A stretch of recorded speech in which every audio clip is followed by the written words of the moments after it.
I finally got around to watching the first episode of Star Trek Strange New Worlds, an episode called Strange New Worlds. Now, many people are celebrating what they believe to be a return to form for Star Trek, but I have to disagree here.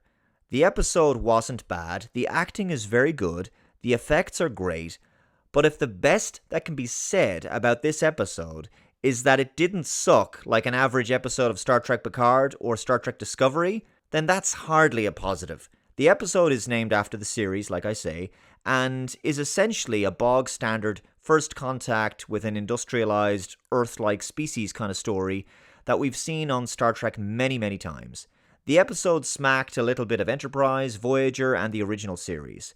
And sad to say, even the Orville.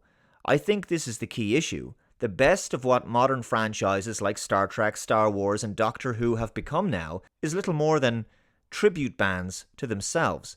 The episode tells the story of the mysterious disappearance of the USS Archer, commanded by Number 1, whose name is finally revealed as Una Chin Riley. The Archer made contact with the aliens of Kylie 279 because they detected what they believed to be a warp signature. Captain Pike has taken extended leave on Earth and is called back into service to command the Enterprise and find out what happened to her.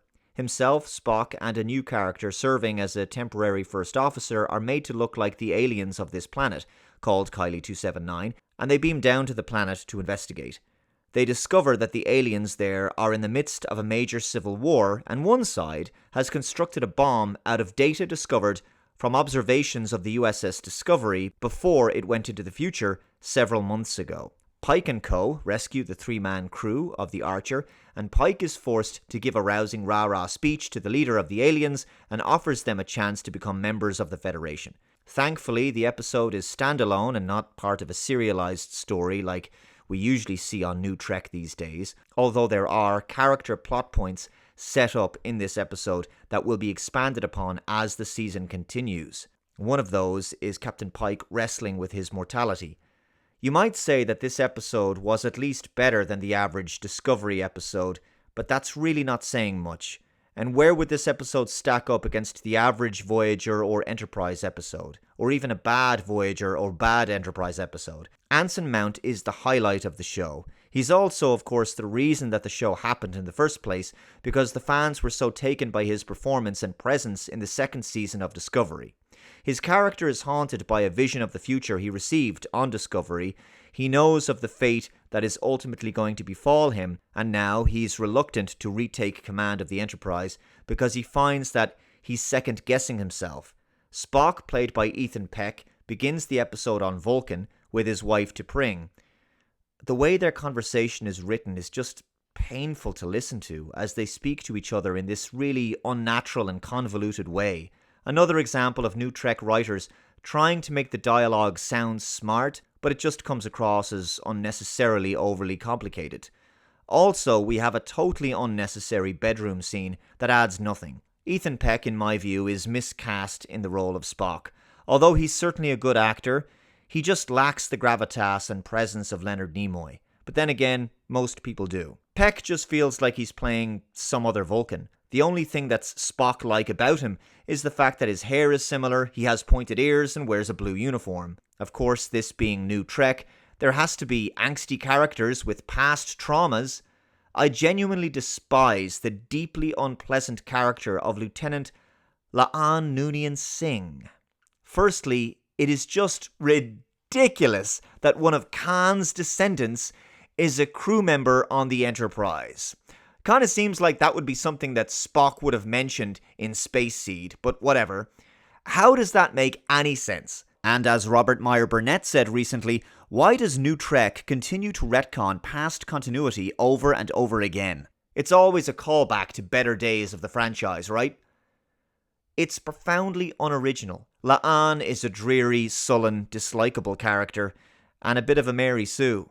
She shows up Spock on a couple of occasions, getting in a few digs there as well. Within minutes of her introduction, she's already outshining the entire bridge crew by recommending they raise their shields because she predicts an imminent attack that no one else sees coming from the surface of the planet. She doesn't explain this to the rest of the crew at the time, of course, This makes her seem like a genius. Pike just trusts her judgment, and after the attack, the incident just vindicates how brilliant she is. Later on in the episode, on the planet, she devises a little improvised ruse so as to mug two of the aliens and steal their identity badges. This is meant to show us how versatile, resourceful, and clever she is. Honestly, I don't know why this character needs the other few hundred crew members on the Enterprise. She could probably run the entire ship by herself. She's so utterly perfect. As I said, she's nursing a past trauma. The Gorn attacked the ship that she used to live on, captured the crew, and either ate them alive or skinned them, and used their bodies as breeding sacks. Delightful. As is typical in the writing of such characters in New Trek, her trauma is barely below the surface and manifests in how angry, passive-aggressive, cynical, and brooding she is, as well as being just all-round obnoxious. I can't help but wonder if the reason why modern Trek keeps doing this with their characters is because it could be some sort of reflection on the current state of the mental well-being of today's youth. A generation where broken homes, unstable families, mental health issues, depression, and a sense of atomization are all more common than in decades past. Maybe. The going to therapy and talking about our feelings generation. Which might be the reason why characters like Raffi and Michael Burnham are always losing their emotional control and breaking down crying. It's just so insufferable because these are supposed to be professional and trained Starfleet military officers who live on spaceships. I mean, a tiny hull fracture could lead to a person being sucked out into space and killed. Danger and hostile aliens and anomalies lurk around every corner of the galaxy. You never know what's going to happen. But these characters appear to be so emotionally brittle, it's just not believable that they would be able for any of these threats. Maybe this is Star Trek written for adults in a state of arrested development, the fields over reals generation. When you look back at Star Trek The Next Generation, almost all of the characters had some kind of past issues, especially with their fathers. Data didn't know where he came from initially, and only became aware of his creator, Noonien Soong, a father figure, later in the series. Riker was estranged from his father, of course. Worf was raised on Earth by surrogate human parents, and his father, Moog, was considered disgraced in the Klingon Empire. Wesley's father had been killed, Geordi was born blind, Tasha Yar had a deeply troubled early life, both her parents were killed, and she had to take care of her sister while avoiding rape gangs and scavenging for everything she needed to survive. Yet despite all of these past traumas, none of these characters were ever bound by them. They were all well-adjusted, high-functioning, professional, and with the possible exception of Worf, they were generally happy people overall. Which just goes to show that people are not the sum of the bad stuff that happened to them years ago. They're much more complex and nuanced than that.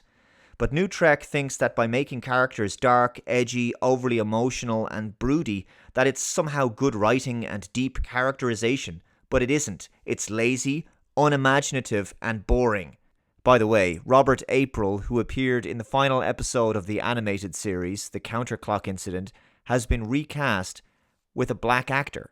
Again, on the bridge, there's a clear push for as much diversity as possible, with the front command stations at helm being taken by women, rather than having Dr. Boyce from The Cage, who had a strong friendship with Captain Pike. Instead, we get Dr. Mbenga, who was a very minor character in the original series, and I think he was chosen simply because they didn't want to cast an older white man for the role of Dr. Boyce. But then again, they did turn Robert April into a black guy, so it's not like they couldn't have done the same thing with Boyce, I suppose. Obviously, given the current year identity politics agenda of Hollywood, they wouldn't dream of recasting a black character to a white one. Star Trek always had diverse casts, but nowadays it just feels like it's gone biased against white people specifically, especially white men, and it's clear from the last few years of Star Trek that this is reflected in the casting choices. And also, speaking of current year politics, they show some footage from Washington, January 6th, which is just so unbelievably cringe, and will probably just alienate some members of the audience and potentially make things more divisive and polarizing for some people. Overall, this first episode of Strange New Worlds is derivative and uninteresting in my opinion. Unlike the pilots of TNG, DS9, Voyager, and Enterprise, it doesn't feel like any new ground is being broken here. It just feels like the writers tried to keep it safe and appease the fans by not doing anything all that interesting. Let me know your thoughts on this first episode of Strange New Worlds, and if you're interested, I'll do a few more reviews of this series as it progresses. Catch you next time. Bye-bye.